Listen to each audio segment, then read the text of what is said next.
orientou a vir na casa deles. Então, não questionem a mim, questionem a Deus. Porque se Deus não faz acepção de pessoas, quem sou eu para fazer? Pedro está olhando para os apóstolos e está dizendo: eu não posso regredir a uma determinação da qual Deus me deu. Então Pedro disse que Deus ele não faz acepção de pessoas. João também vai provar isso. No capítulo, se não me falha a memória, entre 5 a 10 de Apocalipse, está escrito que João disse que ele chorava muito. E nesse meio termo, uma explicação pelo qual João está chorando é de que ele não conseguia identificar alguém digno de abrir o livro e desatar os 7 selos. João disse que ele bateu o desespero dele e ele começa a chorar, desesperado, porque ele não vê esperança para o povo. Ele não vê esperança daquele livro ser aberto e nomes para se chegar ao reino dos céus ser chamado. E João diz: eu chorei muito. Só que de repente um dos 24 anciões bate no ombro de João e diz: João, para de chorar, porque eis aqui aquele que é digno de abrir o livro e desatar os 7 selos.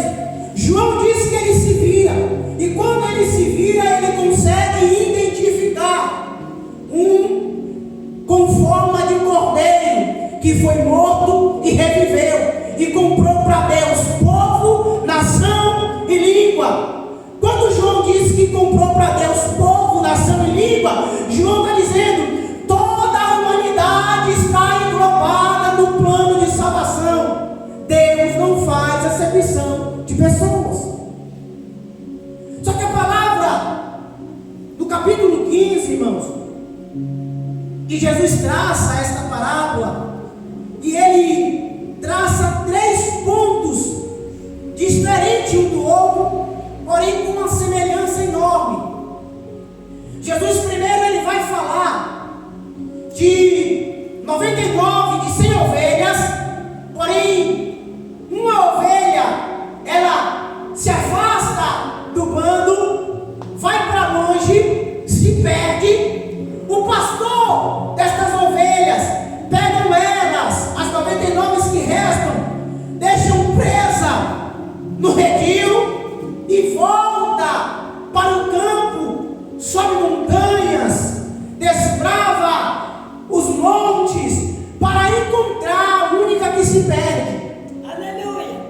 E depois que ele encontra aquela que se perdeu, aquele pastor ele retorna para casa alegre, satisfeito, com aquela ovelha sobre os seus ombros, dá uma festa, convida seus amigos, chama toda a vizinhança e diz: venham se alegrar comigo, porque eu achei a ovelha que tinha se perdido. Aleluia. E aí Jesus dá uma resposta para os fariseus: porque vai haver festa no céu por um pecador que se arrepende, por um pecador, por aquele que estava perdido e foi achado, do que pelas 99 que já estavam salvas, as 99 que já estavam ali cuidadas, as 99 que estavam sobre os cuidados, as 99 que estavam ali presas, que não podiam fugir. Jesus mostra para os fariseus, isso aqui é a resposta para os fariseus e os escribas. Jesus mostra para eles a importância e do porquê ele se aceitava com aquela classe de pessoas. Porque era necessário, porque enquanto os fariseus e escribas tinham ódio e repugnavam aquela classe de pessoas, Jesus tinha em seu coração aproximar-se delas. Porque Jesus entendia, irmãos, que fazer acepção nunca iria atrair almas ao reino de Deus. Jesus entendia que se afastar nunca foi resultado de tirar almas do lamaçal do pecado. Jesus entendia que reter a sua palavra, porque toda oportunidade de Jesus se aproximar de alguém era pregar a palavra, era ensinar alguma coisa. Então Jesus entende que se afastar das pessoas que são desprezadas, se afastar da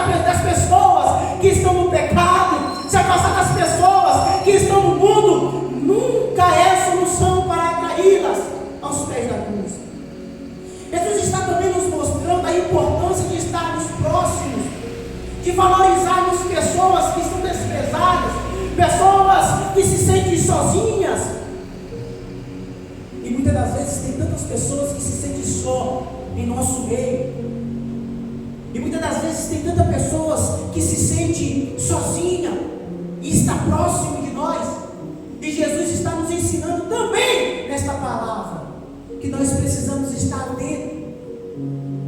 Jesus está mostrando para os fariseus que mais valor tem. E ele diz: a festa no céu quando é encontrado aquele que se perdeu. E Jesus continua dando exemplos para os fariseus. E ele agora conta a parábola das 10 dracmas. Algumas traduções diz moedas de pratas. E ele diz assim: ou qual mulher que tendo 10 peças de prata e perdendo uma peça, não acende a cadeia e varre a casa, buscando com diligência até encontrar? Jesus está mostrando para nós a importância e o quanto nós devemos estar atentos, irmãos. Era uma resposta deles para os fariseus lá, mas é um ponto de ensinamento para as nossas vidas. E ele diz que uma mulher perde uma única peça das 10 dracmas, das 10 peças de prata que ela tinha. E esta mulher, ela é tomada por uma preocupação, é tomada por uma angústia tão grande. E esta mulher, ela se preocupa em de repente querer encontrar esta dracma, querer encontrar essa peça de prata. E ela agora tem que acender um candeeiro, ela tem que acender, ela tem que deixar o ambiente iluminado, ela tem que varrer o ambiente para encontrar aquela peça que era tão pequena, porém de um grande valor. Todos nós sabemos a representatividade a respeito da luz, a respeito do candeeiro. A palavra de Deus diz que, também contando uma parábola a respeito das 10 virgens, pois faltando azeite para acender as lamparinas de 5 delas, elas ficam preocupadas, porque alguém grita que o noivo vem, e elas agora não têm azeite para acender as suas lamparinas. Então, se não tem um ambiente claro, se não tem azeite para acender as lamparinas, aquelas mulheres ficaram preocupadas, e foi tarde demais. Quem teve azeite para ter suas lamparinas acesas, para resplandecer a face diante do mestre, foi chamada para dentro, foi chamada para se aproximar. E Jesus aqui também está nos ensinando a importância de termos luz. Que luz é essa? A palavra diz que quando Lázaro ele está doente e Maria manda recado por um mensageiro dizendo que fosse de encontro a Jesus para vir depressa, porque o teu amigo, aquele a qual tu tanto ama, ele está quase morrendo. Jesus, ele é questionado, irmão Vanusa, pelos discípulos, dizendo: mestre, o Senhor saiu dali quase morto, a ponto de ser apedrejado por aquele povo. O Senhor saiu daquela localidade sob ameaça, e o Senhor vai retornar àquele lugar. Jesus espera 4 dias, e Jesus percebe que os discípulos estão com medo. Jesus percebe que há uma aflição no coração dos discípulos, Emanuel, porque Jesus tinha saído dali sob ameaça, e agora Jesus precisa voltar lá, porque o amigo dele necessita de um socorro. E o coração dos discípulos está: não vai, mestre. Jesus disse assim: não precisa ter medo, não precisa ter medo, porque se vocês forem sozinhos, a resposta de Jesus é essa: se vocês forem sozinhos, é como se vocês estivessem caminhando na escuridão. Vocês não vão acertar o caminho. Vocês não vão obter êxito no meio da caminhada. Não vão obter êxito até chegar lá. Não tenha medo, porque vocês estão indo comigo. E comigo não tem erro. Comigo vocês não conseguem errar no caminho. Por quê, Jesus? Porque vocês estarão caminhando na luz. É o texto que diz. Então a luz aqui, a representatividade da luz, de acender depressa, para encontrar o que havia se perdido, é mais ou menos Jesus dizendo: eu preciso estar inserido na busca da igreja. A igreja, para encontrar e identificar algo que se perdeu no nosso meio, precisamos atrair a luz para nós, precisamos trazê-lo para perto, precisamos chamá-lo para ter conosco. E essa luz pela qual ele está falando que essa mulher precisou acender depressa, nada mais, nada menos do que o próprio Senhor. E é diligentemente, é com pressa. Ela precisou, irmãos, com pressa, diligentemente, com cuidado, varrer a casa para encontrar aquela peça que se perdeu.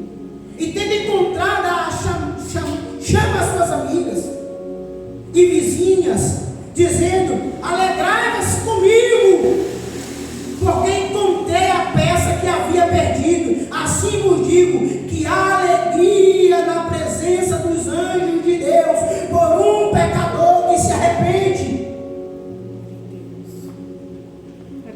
Queridos, quando nós, como igreja, entendemos o propósito, se você for entender, o Senhor está falando de alguém que já está na luz, o Senhor está falando de alguém que tem a responsabilidade de buscar aquelas ovelhas, o Senhor está falando de alguém que tem nas mãos a peça fundamental para buscar o que havia se perdido. Se você for observar direitinho o texto, o Senhor está falando de um pastor que tem a responsabilidade de ir buscar as ovelhas que se perdem. Se você for entender direitinho, ele está falando de uma mulher que tem reserva em suas mãos, e a reserva dessa mulher é suficiente para encontrar, para identificar a peça que se perde. Se você for entender direitinho, Jesus está dizendo: você que tem a responsabilidade de encontrar quem está no mundo, quem está perdido. Breno me explica isso melhor. Jesus está dizendo: nós temos algo dele, e isso não pode ficar parado em nós, confiado em nós, apenas em nós. Precisamos ir de encontro ao mundo, precisamos ir de encontro aos que se perderam, precisamos trazer para perto. É a própria palavra que diz: quem está de pé, cuide para que não caia. Jesus disse para Pedro: Pedro, quando tu te fortalecer, ajuda os teus irmãos a ficar de pé. É a palavra que diz que aquele que está de pé, aquele que é forte, ajuda a se levantar o que está caído, o que está fraco, o que está debilitado. Então, se você, como igreja que está na presença do Senhor, servos do Senhor Jesus, filhos de Deus, que tem a reserva, que tem algo da parte de Deus e pode ir de encontro, você tem essa responsabilidade, irmãos. Nós temos essa responsabilidade. E tem pessoas que fazem isso com êxito. É coisa simples. Só para os irmãos entenderem aqui que não é algo dificultoso.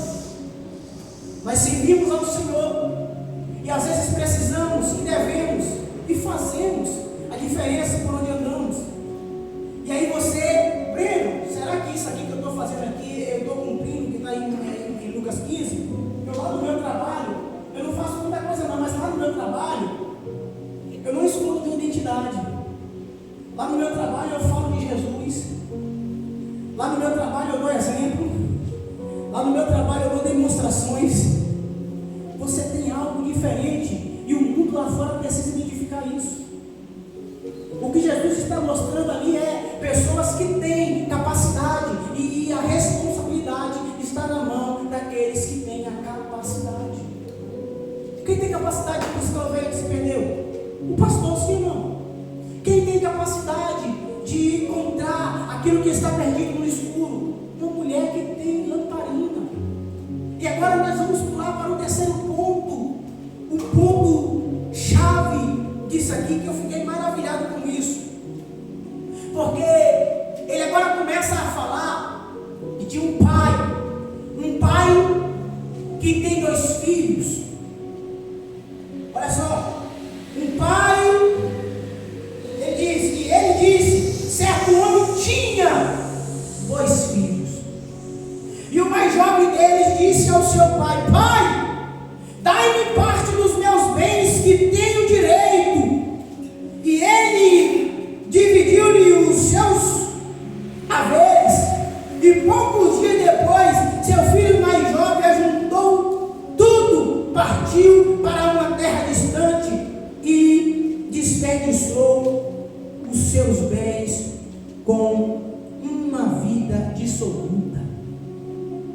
Essa vida dissoluta aqui, depois do irmão, parece que a notícia estava chegando, ô irmãozinho, parece que a notícia chegava até a casa do pai do que o filho dele, porque é um homem rico. E parece que por ser uma sociedade ali não tão grande, a notícia corre, a fama corre rápido, sim ou não? Quando alguém apronta algo num lugar pequeno, a fama corre rápido, sim ou não? Então parece que a fala do filho mais velho, no final do capítulo 15, dá a entender que eles estavam ouvindo a fama do irmão, pois ele disse para o pai: Este teu filho gastou toda a herança com as prostitutas. Então parece que a notícia estava chegando para o pai. E o pai que é maior, irmão, quando nós começamos a receber as notícias. O pai que é maior, quando nós começamos a receber as negatividades.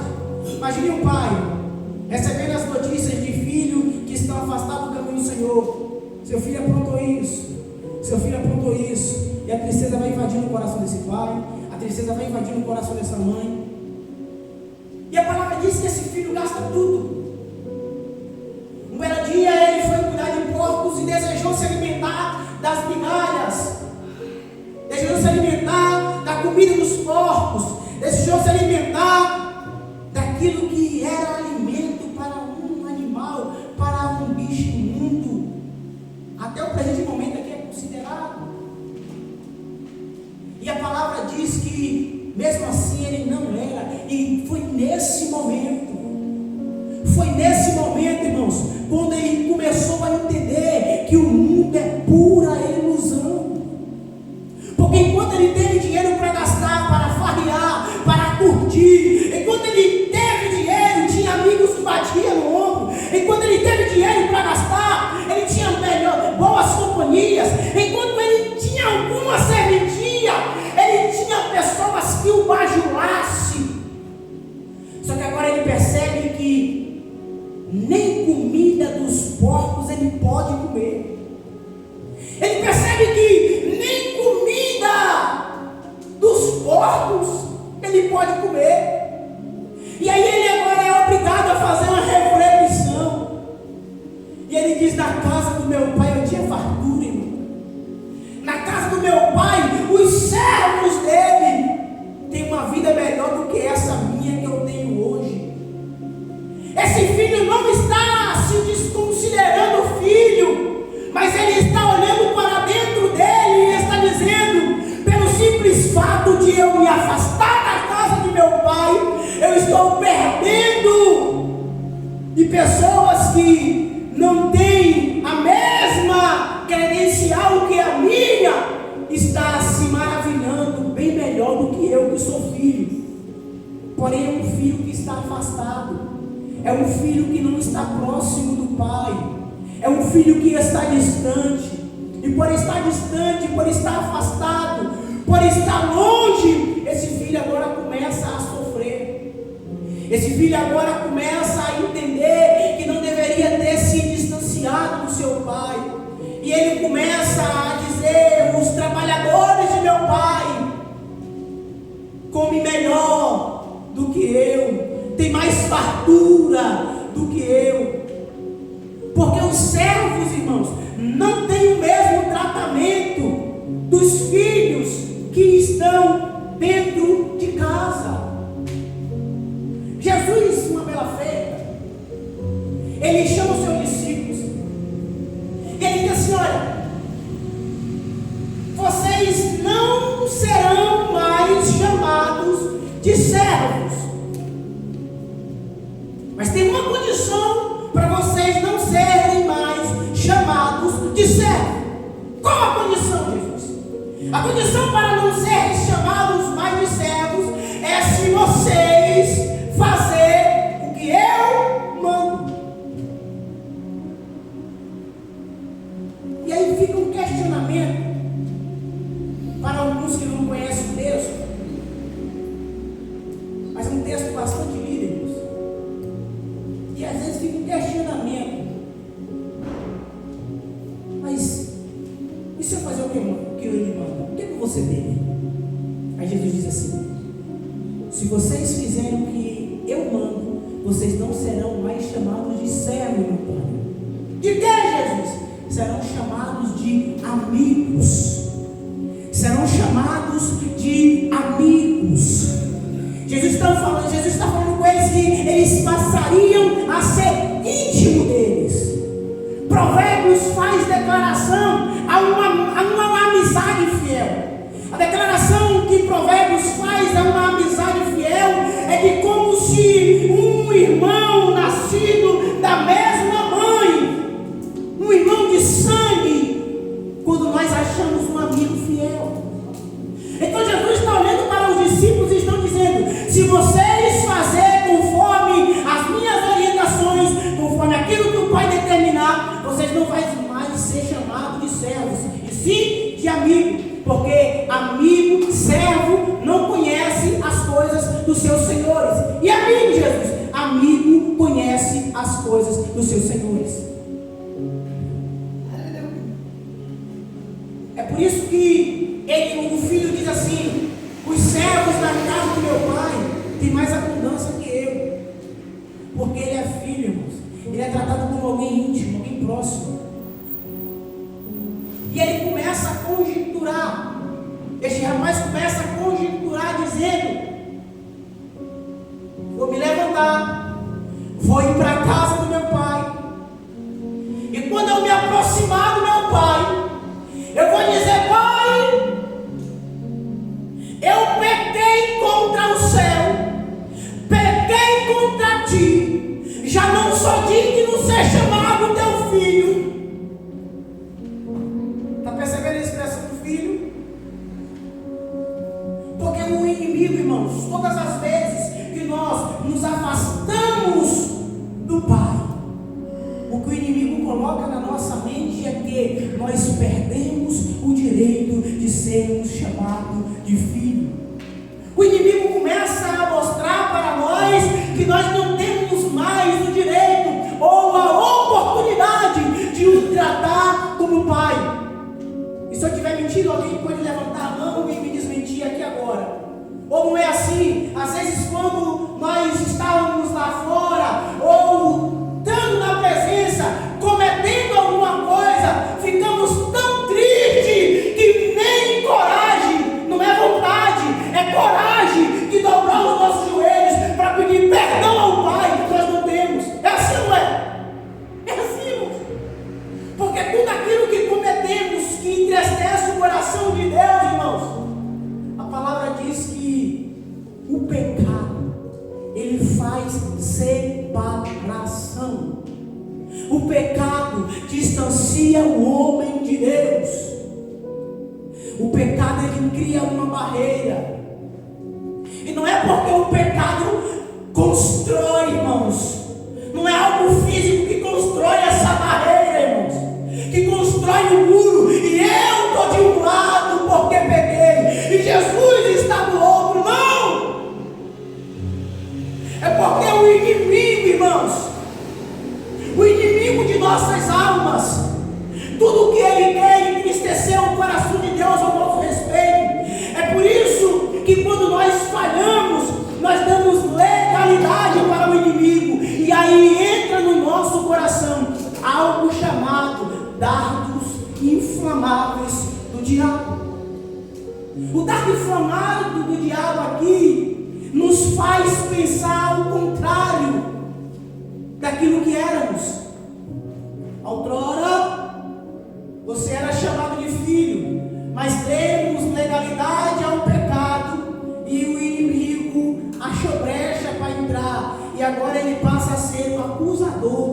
tua alma, e Ele grita nos nossos ouvidos: você não é mais digno de ser chamado filho, você não merece mais isso, você não merece mais aquilo. E aí nós começamos a nos distanciar. É por isso que a palavra vai dizer, irmãos, que é mais fácil alguém que está lá fora arrastar quem está aqui dentro, do que quem está aqui dentro arrastar quem está lá fora.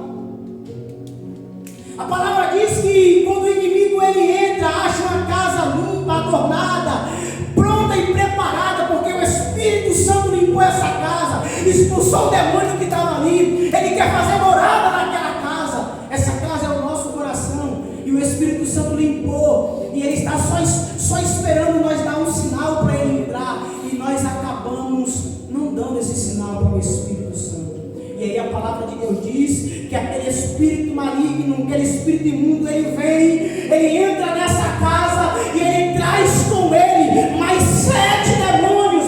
E agora as atitudes daquele homem já não é mais igual. Se aquele homem se prostituía, se prepara para ver ele se prostituindo mais ainda. Se aquele homem se drogava, se prepara para ver ele se entregar mais ainda. Se aquele homem cometia algum delito, se prepara, porque Satanás vai fazer pior ainda. É por isso que nós devemos atrair para nós sempre a presença do Espírito Santo de Deus, para que Ele faça limpeza nesta casa, para que Ele faça limpeza nesse homem, e nós possamos viver conforme a palavra de Deus. Esse filho agora está em si, irmãos. Esse filho agora ele volta para casa, ele decide: levantar-me-ei, irei. Quando fracos, querido, quando necessitados, precisamos entender a importância. Não alimente a sua fraqueza, não alimente a sua debilidade, não alimente.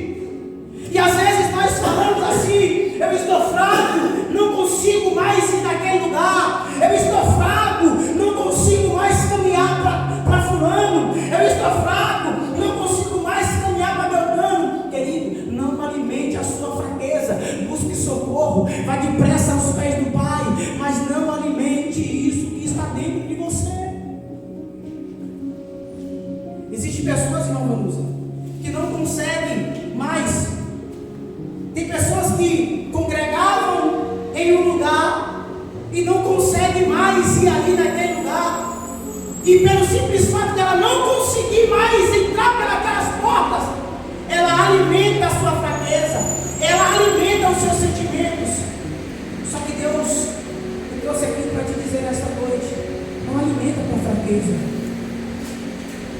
se levanta, entra por outras portas, busca o Pai, volta nos braços dele, volta a ser chamado de filho novamente, mas não alimenta esta fraqueza. O filho reconheceu a necessidade, e ele disse: levantar-me-ei, Antônia, irei até a casa do meu pai, porque na casa do meu pai eu sou tratado diferente, na casa do meu pai eu tenho fartura. E ele vai, irmãos, e a Bíblia diz que avistando o pai de longe, o pai já está de braços abertos. O pai já está de braços abertos, e todos conhecem o texto. O pai o abraça, o filho monta em seu pescoço, o pai dá anel, é sinal de honra. O pai está honrando o filho que está voltando. O pai tem honra preparada para o filho que volta para receber o seu título novamente, para se sentar na sua cadeira novamente. O pai manda calçar sandálias novas. Se nós formos olhar para o significado de sandália, a qual, se me falha a memória, é Paulo que vai falar, nós vamos ver que é uma preparação da palavra. Este filho que está voltando agora, o pai vai o orientar, o pai está disposto a o ensinar. E a palavra diz que a festa começa. Só que aqui eu entro para encerrar a mensagem. Mas vindo este teu filho, que desperdiçou os teus bens com as prostitutas, mataste-lhe um novilho cevado. Irmãos, a festa começa. E quando a festa começa, quando os empregados estão alegres junto com o pai. Quando os homens daquela casa estão alegres, junto com o pai, festejando, porque o filho voltou. O filho mais velho estava lá no campo. O filho mais velho estava lá no campo. Jesus está mostrando para os fariseus que estava defendendo com unhas e dentes a lei. E eles estavam valorizando mais o que dizia a lei do que a simples atitude de Jesus em se assentar com pecadores. Jesus estava tratando eles como aquele filho mais velho que não teve sentimento nenhum pelos que estavam retornando para casa, pelos que estavam sendo limpos pela palavra. Jesus estava tratando os fariseus como aquele filho mais velho, porque os fariseus não tinham sentimento nenhum quando aqueles homens que se assentavam para ouvir a palavra eram curados, eles eram libertos, eles eram transformados. O filho mais velho aqui é como se fossem os fariseus. Só que eles não entendiam muito bem as parábolas que Jesus compunha. E esse filho mais velho estava no campo, e quando ele chega, o que está acontecendo ali?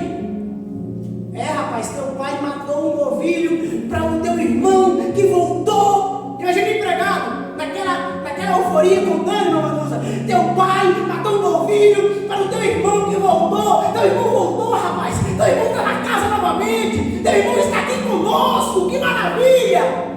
E ele fica indignado, a palavra diz, irmão.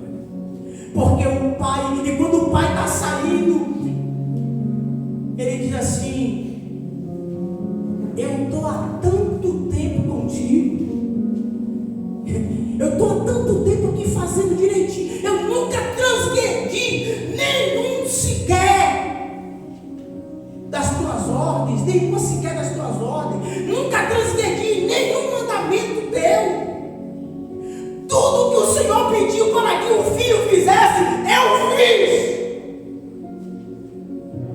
Os fariseus, os escribas tinham isso dentro deles, pois eles seguiam a risca a lei. Quando Jesus chama o jovem rico, a palavra diz que o jovem rico pergunta ao Senhor o que era necessário para seguir ele. E ele começa a fazer declarações de quem ele era, da fidelidade dele. Ele diz: Senhor, eu cumpro todos os mandamentos, eu faço tudo o que está na lei, eu faço tudo à risca. Jesus falou: falta alguma coisa aí para você cumprir. Para me seguir, falta alguma coisa. Tem alguma coisa aí. E ele: o que é, Senhor? Vai, vende tudo o que tem, divide com os pobres e me segue. A palavra diz que o jovem rico ficou triste e não quis seguir Jesus, porque não queria abrir mão daquilo que ele tinha. Ele conseguiu cumprir todo a risca, mas quando Jesus olha para dentro do coração daquele homem, Jesus diz: esse teu amor, apegado pelas coisas desse mundo, vai te atrapalhar na caminhada comigo. Então vai, vende o que tem e segue. Então, os fariseus tinham isso, os escribas tinham isso. Só que Jesus é muito a fundo. E ele diz assim: e este filho, ele diz: eu faço tudo, nunca transgredi nenhuma da tua lei. O Senhor nunca me deu um cabrito, o Senhor nunca me deu nada para que eu matasse e festejasse com os meus amigos, nada. Agora, vindo este teu filho, a reconciliação pelo seu irmão, vindo este teu filho, o Senhor mata um boi cevado para ele. Irmãos, se nós formos entender, se nós formos para lá para analisar, olha a resposta do pai: filho,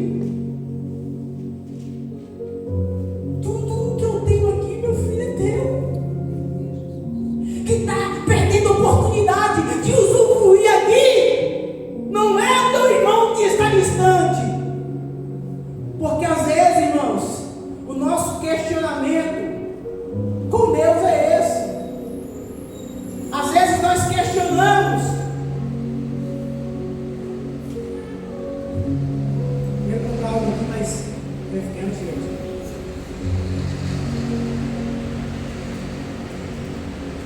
O Senhor nunca me deu nada. E o Pai diz assim: tudo que eu tenho é teu. O Pai está dizendo: você tem tanto tempo comigo e você está deixando de usufruir o que é meu, porque o que é meu é teu. E às vezes, irmãos, a gente está como aqueles fariseus, se preocupado com tanta coisa e se esquecendo de usufruir. Irmãos, os fariseus ficou preocupado com tanta coisa e perderam a oportunidade de desfrutar do Mestre. Eles ficaram preocupados com tantas coisas, irmãos, e perderam a oportunidade. O que Jesus está falando ali é: você, quando o filho diz assim: pai, eu estou contigo há tanto tempo e o Senhor nada fez por mim para eu me alegrar com os meus irmãos. O pai diz: você está comigo há tanto tempo, mas usa o que é meu, pega o que é meu, gasta, faz tudo que tu quiser, porque é teu também. O que Jesus está falando ali é para os fariseus da seguinte forma: vocês estão perdendo tempo, estão deixando de desfrutar da minha presença. E nós, como igreja, irmãos, se não ficarmos atentos, se ficarmos dispersos, nós vamos deixar de desfrutar daquilo que o Pai preparou para nós. Porque às vezes nós vamos olhar para o mundo, vamos dar atenção a tudo que está acontecendo ao nosso redor e se esquecer de desfrutar daquilo que o Pai te deu. Porque aquilo que é do Pai é teu, o Pai te deu. Desfruta, irmãos. Não perca tempo com coisas alheias. Desfruta daquilo que o Pai te deu. Há uma paz, irmãos. Querido, há uma paz. E às vezes a pessoa está tão conturbada com assuntos alheios que ela se esquece de parar um pouco, analisar o ambiente. E essa paz entra, essa paz descansa. Há situações na vida, querido, que